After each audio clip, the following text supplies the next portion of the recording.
Be strong.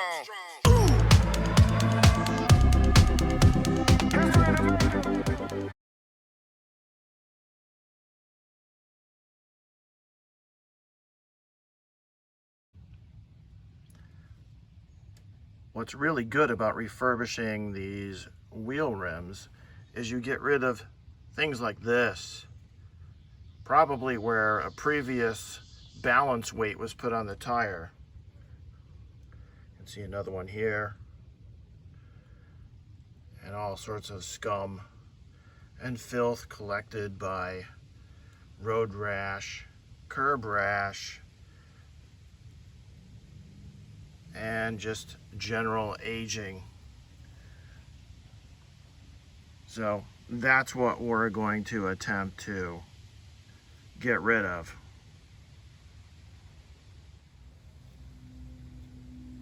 Here's our end product before I do any cleanup on the overspray. And as you can see, we've got almost no indication of where those wheel weights were. All cleaned up, nice and shiny. It won't give you that super polished chrome look, but it has that nice brushed aluminum look. And for me, that's more than satisfactory.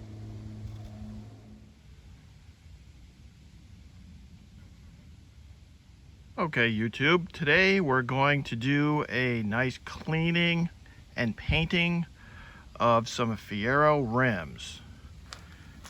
Here's what we typically start with, something that looks like this. Pretty dirty, pretty gummy, lots of road grime, and just plain filthy.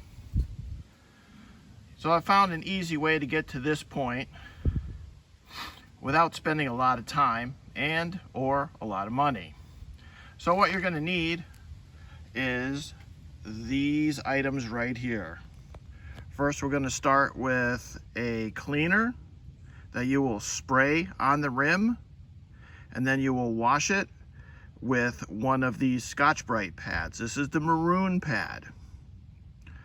After it's dry, you will spray the rim carefully with this self-etching primer.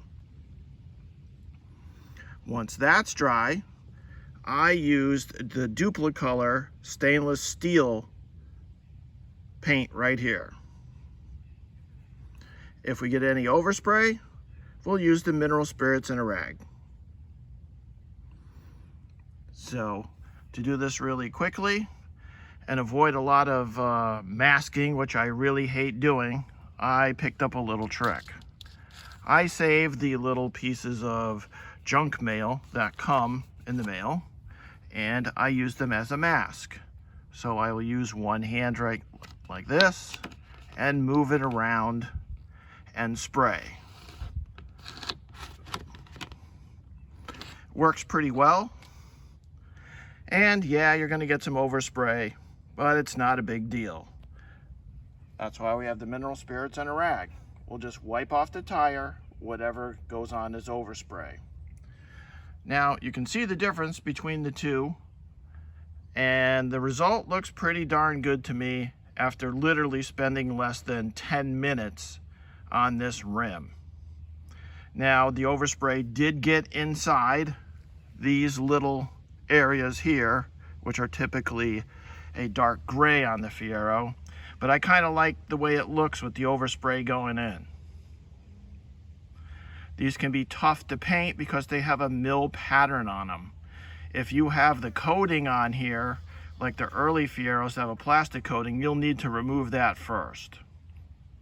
So if you're looking for a cheap way to get a great result and not spend a lot of time, this is the way to go. I've seen people spend a weekend on sanding and sanding and sanding one rim. I'm not gonna do that. The Scotch pad works great for getting off most of the garbage and filth, grime, oils, all that kind of dirty stuff. So just remember, once it's dry, you're gonna use the self-etching primer, follow the directions on the can, And then I used the Duplicolor stainless steel paint, which came out pretty nice. Don't spray on a really humid day or a real windy day. You won't get the best results. And as always, overspray, the mineral spirits is your friend. So, if you like what you see, please give me the thumbs up and subscribe, and I'll show you other cheap tricks and hacks with cars, and especially this Fiero I'm working on. Thanks. Bye. Be strong.